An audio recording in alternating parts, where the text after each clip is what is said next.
कृषी विभागाच्या मुख्यमंत्री कापूस सोयाबीन या योजनेमध्ये शेतकऱ्यांसाठी शेतकऱ्यांचं उत्पादन वाढावं यासाठी वेगवेगळे फर्टिलायझर्स घेणं, शेतकऱ्यांचं श्रम कमी व्हावं यासाठी वेगवेगळे अवजारं घेणं याच्या संबंधित कृषी विभागाने खरेदी केली। ती खरेदी अतिशय नियमाला धरून केलेली खरेदी, पण सरकारने ही खरेदी करत असताना सगळे नियम पाळले तरी सुद्धा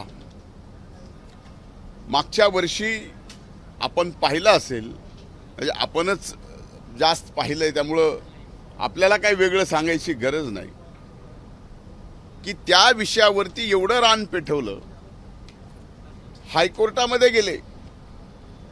हा स्कॅम किती मोठा आहे हे हायकोर्टामध्ये खोटे पुरावे देऊन त्यांनी दाखल केलं, पण हायकोर्टाने सुद्धा माननीय हायकोर्टाने याबाबत स्पष्ट सांगितलं की खोटे पुरावे देऊन हे प्रकरण तुम्ही स्कॅम म्हणून कोर्टात आणताय, त्यासाठी तो निर्णयही आमच्या बाजूने दिला आणि हायकोर्टाने त्यांना 1 लाख रुपयाचा दंडही त्या ठिकाणी केला।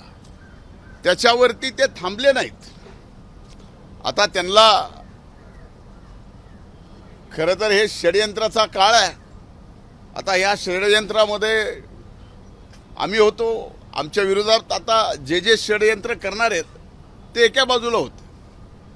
आता या षडयंत्राच्या काळात त्यांनी तिथं थांबले नाहीत तर लोक आयुक्ताकडे हे प्रकरण आणलं आणि माननीय लोक आयुक्तांनी परवा दिवशी निकाल दिला की या प्रकरणात कसलाही घोटाळा नाही, हे अतिशय नियमाला धरून झालेली खरेदी आहे।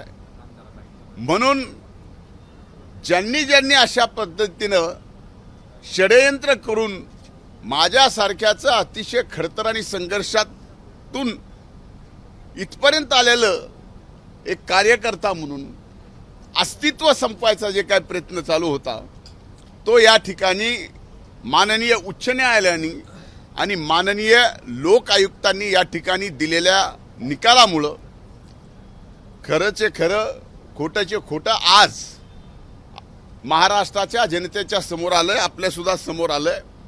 मी माननीय उच्च न्यायालयाचे, माननीय लोक आयुक्तांचे या ठिकाणी मनापासून आभार व्यक्त करतो आणि शेवटी सत्य हे जिंकत असतं हे पुन्हा एकदा न्याय व्यवस्थेने न्याय देऊन या ठिकाणी दाखवून दिला आहे। अंजली दमन यांनी केलेले आरोप राजकीय षडयंत्राचा भाग होते असं म्हणतात। आता त्यांनी जे आरोप केलेले आहेत आजपर्यंत त्यांच्या पूर्ण जीवनामध्ये मग माननीय खडसे साहेबांवर केले असतील, माननीय अजितदादांवर केली असतील, माननीय तटकरे साहेबांवर केली असतील, माझ्यावर केली असतील किंवा आणखीन अनेक जणांवर, आपणच सांगा की त्यांनी केलेला एक तरी आरोप या राज्याच्या किंवा सर्वोच्च न्यायालयामध्ये एक तरी आरोप त्यांचा खरा ठरलाय का? आता तर आरोप करायचे, जे आरोप केले त्याचे खोटे पुरावे द्यायचे। आता हे जर कोर्टात लक्षात येत असेल तर समजून घ्या की माझ्या बाबतीमध्ये किती मोठं षडयंत्र होतं। आजही या ठिकाणी षडयंत्र चालूच आहे। षडयंत्र बंद झालेला अशातला भाग नाही, पण हा काळ असतो, हा काळ षडयंत्राचा आहे। त्यामुळे या षडयंत्राच्या काळात आम्ही अतिशय संयमाने न्यायव्यवस्था जी न्याय देईल ते मान्य करायचा आणि न्यायव्यवस्थेने या ठिकाणी आम्हाला न्याय दिलाय त्याचा नक्कीच समाधान आहे आणि न्यायव्यवस्थेचे आभार मानतो। एखादा दावा कुणावर ठोठवावा हा सगळ्यात मोठा प्रश्न आहे। एकाने आरोप केला तो आरोप किती वेळ दाखवावा, ज्यांनी केला त्याच्यावरती ज्यांनी दाखवावा तो किती वेळ दाखवावा। मीडिया म्हणून त्या आरोपाची तपासणी सुद्धा जर्नलिझममध्ये आपण करणं हे आवश्यक असावं असा माझं मत आहे. कदाचित ते चुकीचं असेल, पण मला या बाबतीत उच्च न्यायालयाने आणि लोक आयुक्तांनी जो न्याय दिलेला आहे त्याच्यावरती मी समाधानी आहे. सातत्यानं षडयंत्र म्हणताय धनंजय मुंडेंच्या विरोधात कोण षडयंत्र रचलंय? आता एक लक्षात घ्या, स्पेसिफिक नाव स्पेसिफिक नाव षडयंत्रात कधीच देता येत नाही आणि ते त्याला व्यक्तीलाही माहीत नसतं. फक्त त्याला एवढंच कळत असतं की काहीतरी षडयंत्र आपल्या विरोधात चाललंय आणि हे एवढं वाईट चाललंय की हा धनंजय मुंडे त्यांना फक्त राजकारणातून संपवायचा नाही तर या पृथ्वी तलावून संपवला पाहिजे. अशा पद्धतीनं आपल्याला आठवत असेल, आपल्यापैकी अनेक जण असेल की ज्या वेळेस मी राज्याचा विरोधी पक्ष नेता होतो, शेतकऱ्यासाठी, शेतमजुरासाठी, शेतकऱ्यांच्या शेतीमालासाठी या सभागृहामध्ये 8-8 दिवस सभागृह चालू दिलं नाही. कर्जमाफीसाठी 8-8 दिवस सभागृह चालू दिलं नाही. नरड्यातून रक्त पडेपर्यंत हाच धनंजय मुंडे विरोधी पक्ष नेता असताना वरच्या सभागृहामध्ये शेतकऱ्यांसाठी लढला, रक्त ओकलं, न्याय मिळवून देण्याचा प्रयत्न केला. असे अनेक प्रसंग आहेत जे सांगता येतील. सलग 8 दिवस विधान परिषदेचा सभागृह मराठा आरक्षण मिळावं म्हणून मी या ठिकाणी 8 दिवस बंद केलं. त्या 8 दिवसात एवढी भाषणं केली की त्यावेळेस सुद्धा आमच्या आताडी सुजली, नरड्यातून रक्त पडलं, पण माघार हटलो नाहीत. अशा पद्धतीची लढाई धनगर समाजाच्या आरक्षणाची सुद्धा या ठिकाणी मी केलेली आहे. त्यामुळं एक कार्यकर्ता ज्यावेळेस सामान्य माणसाचे प्रश्न घेऊन त्याला जी जबाबदारी मिळते त्या जबाबदारीतून सोडवण्याचा प्रयत्न करतो.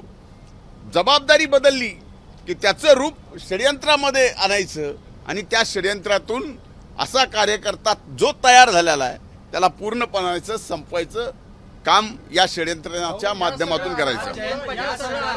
तुमचं राजकीय नुकसान झालं, आता पक्षाकडे पुन्हा मंत्रिपदाची मागणी करणार? हे बघा, मी कुठल्याही गोष्टीची मागणी किंवा मंत्रीपद याच्या कधी आयुष्यात विचार केला नाही. मी कुठलीही महत्वाकांक्षा ठेवून इथपर्यंत आलेलो नाही.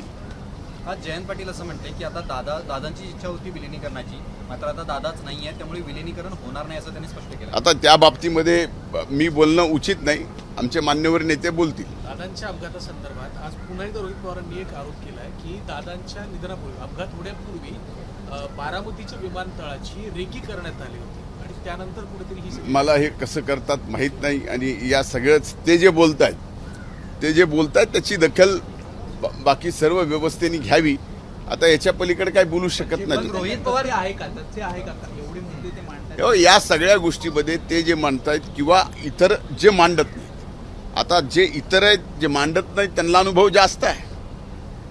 का जे काल उठून या ठिकाणी या विषयावरती मांडतायत, जे परवा दिवशी दादांच्या बाबतीत काहीतरी वेगळं बोलत होते, हा सगळा संभ्रम आहे. त्यामुळे मी यावर बोलणं उचित नाही असं मी समजतो. पण रोहित पवार ज्या पद्धतीनं रोज वेगवेगळ्या पद्धतीचे दावे आणि काही गोष्टी समोर आणतायत, आरोप करतायत, तुमचं किती या गोष्टींवरती विश्वास आहे किंवा ह्या गोष्टींना काही तुमचा विश्वास आहे का रोहित पवार मांडतायत त्याच्यावर? मला या बाबतीत काही बोलायचं नाही. विश्वास अविश्वास हे बाकी जशा गोष्टी समोर आल्या ना तशा याबाबतच्या सुद्धा समोर येणार आहेत. खरं कोण मांडत होतं, खरं कोण भांडत होतं आणि नेमकं त्याला खरं का खोटं काय पाहिजे होतं. थँक्यू. एबीपी माझा, उघडा डोळे बघा नीट.